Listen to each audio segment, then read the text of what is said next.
दोस्त याद हो गया होगा। यहां पर देख लीजिए आप, पूर्वी चंपारण, और यहां पर आपका जो है वह क्या है, पश्चिमी चंपारण। तो दोस्त इसी पश्चिमी चंपारण में आपको क्या मिलेगा, इसी पश्चिमी चंपारण में आपको मिलेगा मोतिहारी, और इस पूर्वी चंपारण में आपको मिलेगा बेतिया। तो दोस्त आपको समझ में आया होगा कि पूर्वी चंपारण और पश्चिमी चंपारण दोनों एक ही साथ है। आजादी से पहले मेरा यह पूर्वी चंपारण और पश्चिमी चंपारण दोनों एक ही चंपारण के नाम से जाना जाता था। और मेरा जो बहुचर्चित समाज सेवी मेरे प्रिय गांधी जी इसी जगह पर आए थे और चंपारण सत्याग्रह, अंग्रेजों के खिलाफ नील की खेती के लिए अंग्रेजों जो अत्याचार कर रहे थे भारतवासियों को या बिहार वासियों को छुड़ाए। तो दोस्त यहां पर पूर्वी चंपारण, यहां पर पश्चिमी चंपारण दोस्त। और यहां पर जो जैसे कि इस तरह से ऐसे ऐसे दिया गया है, तो इसके नीचे देखिएगा आप गोपालगंज, फिर उसको नीचे देखिएगा सिवान, फिर उसके नीचे देखिएगा सारण। तो दोस्त इस तरह से यहां पर भी मैं गंगा नदी को ड्रॉ करने की कोशिश किया हूं। और गंगा नदी जो है यह मेरा बिहार को दो पार्ट में डिवाइड करती है। एक मेरा ऊपर का उत्तरी क्षेत्र और नीचे का दक्षिणी क्षेत्र। तो उत्तरी क्षेत्र में गंगा के जस्ट उत्तरी क्षेत्र में जो 21 डिस्ट्रिक्ट है और नीचे में 17 डिस्ट्रिक्ट है, यानी 17 डिस्ट्रिक्ट है। तो दोस्त गोपालगंज, सिवान और सारण आपको याद हो गया होगा। दोस्त यहां पर वान और रन को थोड़ा ध्यान में रखिएगा। अगर आपके दिमाग से आउट होता है तो वान और रन, तो ध्यान में रखिएगा, रन लास्ट में और वान पहले। तो पश्चिमी चंपारण, पूर्वी चंपारण, गोपालगंज, सिवान और सारण। दोस्त मेरे याद यह हो गया होगा आपको। फिर सारण के दाहिना में चलिएगा तो आपको वैशाली मिलेगा। फिर वैशाली के दाहिना में चलिएगा तो आपको समस्तीपुर मिलेगा। फिर समस्तीपुर के थोड़ा नीचे आइएगा बेगूसराय, बेगूसराय के फिर थोड़ा आप दाहिना चलिएगा तो खगड़िया। दोस्त ये खगड़िया आपको थोड़ा परेशान करेगा, थोड़ा ध्यान से देखिए कि खगड़िया जो है वह बेगूसराय और भागलपुर के बीचों बीच है। तो भागलपुर और कटिहार। तो दोस्त एक बात और ध्यान में रखिएगा कि जो भागलपुर है, इस भागलपुर के डायरेक्टली बीचों बीच से मेरा गंगा नदी गुजरती है, यानी गंगा नदी मेरा निकलती है कहां से, तो भागलपुर के बीचों बीच से। उसके बाद भागलपुर की जस्ट आप दाहिना में जाइएगा तो आपको कटिहार मिलेगा।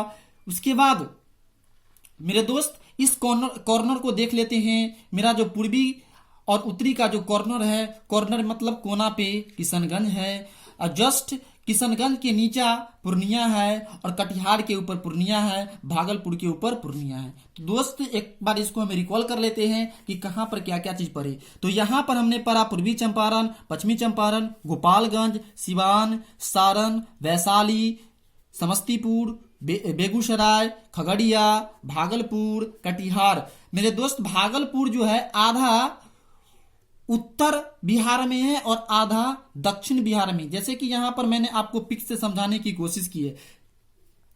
तो दोस्त यहां तक आपको याद हो गया होगा कि पूर्वी चंपारण, पश्चिमी चंपारण, पूर्वी चंपारण, गोपालगंज, सिवान, सारण, वैशाली, समस्तीपुर, बेगूसराय, खगड़िया, भागलपुर, कटिहार, किशनगंज और पूर्णिया। यहां तक आपको दोस्त याद हो गया होगा। इसको घर पर वीडियो को पॉज करके इसको लिखिएगा, आपको 100% दिमाग में फिटअप हो जाएंगे। दोस्त यहां पर मैंने 1 2 3 4 5 6 7 8 9 10 11 12 13 डिस्ट्रिक्ट को मैंने यहां पर पढ़ा, अच्छी तरह से पढ़ा, और यह आपको याद हो गया होगा मेरे दोस्त।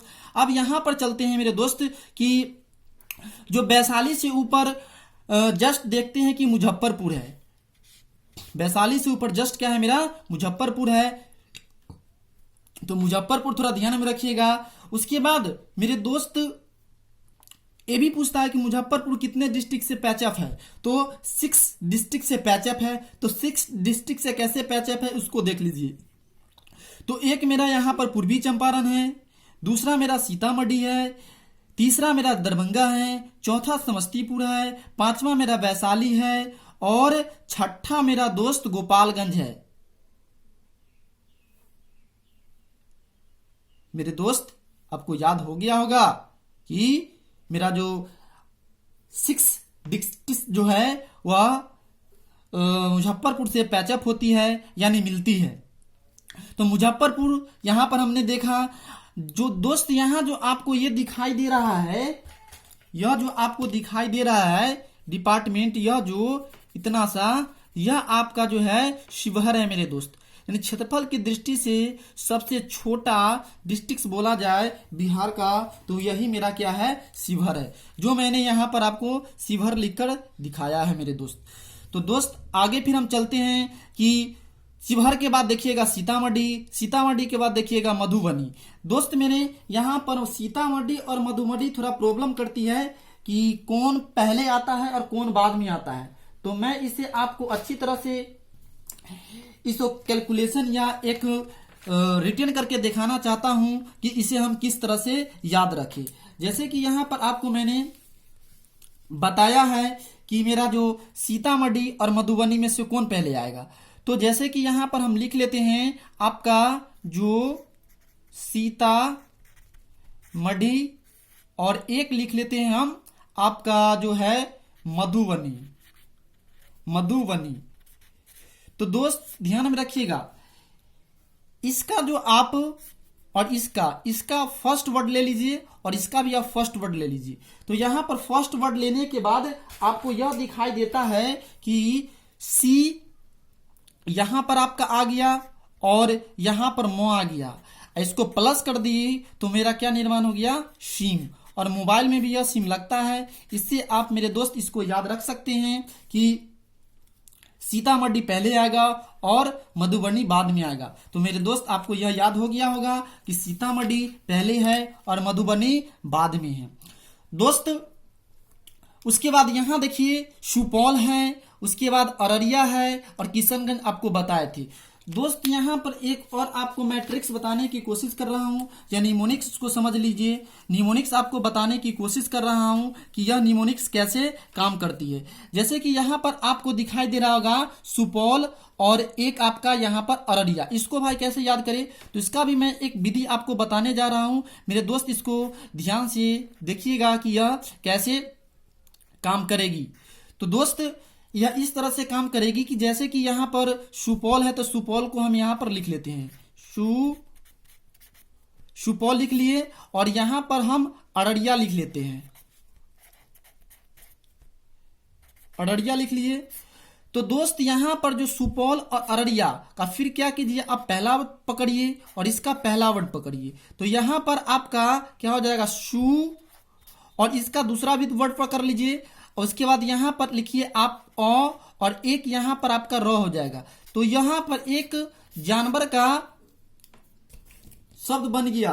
मीन्स कौन सी जानवर, तो यहां पर देख लिया जाए तो यहां पर कौन सी जानवर, तो यहां पर सु, इसका सुपौल का पहला और अररिया का जो पहला और दूसरा वर्ड को हम ले लिए। तो यहां पर मेरा बन गया क्या, सुअर। तो हम यहां पर इस जानवर से याद रख सकते हैं कि जो मेरा पहले आएगा वह क्या आएगा, मेरा पहले, तो मेरा जो पहले आएगा वह सुपौल आएगा और बाद में मेरा क्या आ जाएगा, वह अररिया आ जाएगा। तो मेरे दोस्त याद हो गया होगा कि सुपौल जो है अररिया से पहले है और अररिया जो सुपौल के बाद में। तो यहां पर मैंने ट्रिक्स स जोड़ म बराबर कोशिश की है, सॉरी इसका छोड़ दीजिए, यहां पर सुअर को आपको बता दिए। तो यह बात आपको याद हो गया मेरे दोस्त, और इससे बिफोर में आपको किशनगंज और पूर्णिया के बारे में आपको बता चुके हैं।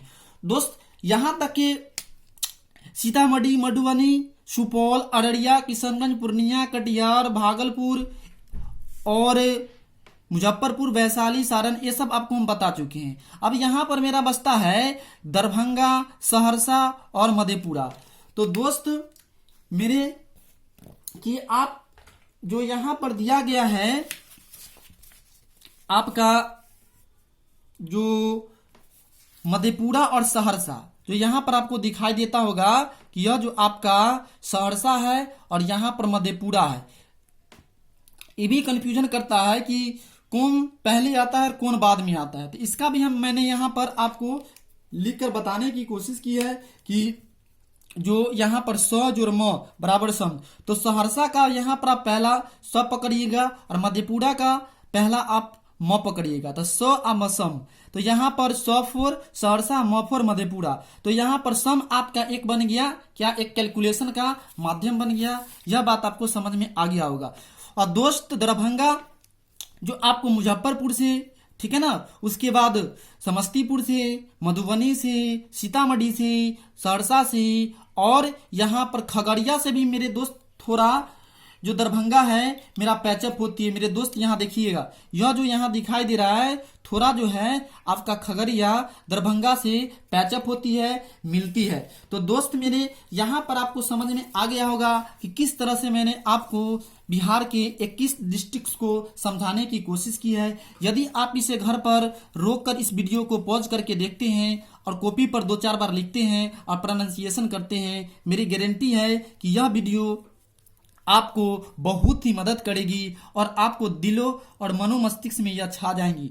तो दोस्त यह वीडियो आपको कैसा लगा? यदि अच्छा लगा होगा तो इसे सब्सक्राइब कीजिएगा, लाइक कीजिएगा और अपने प्रिय दोस्तों के साथ शेयर कीजिएगा। थैंक यू दोस्त। मैं फिर एक नेक्स्ट पार्ट के लिए आप लोग के लिए फिर वेलकम करता हूँ। थैंक यू मेरे दोस्त, धन्यवाद।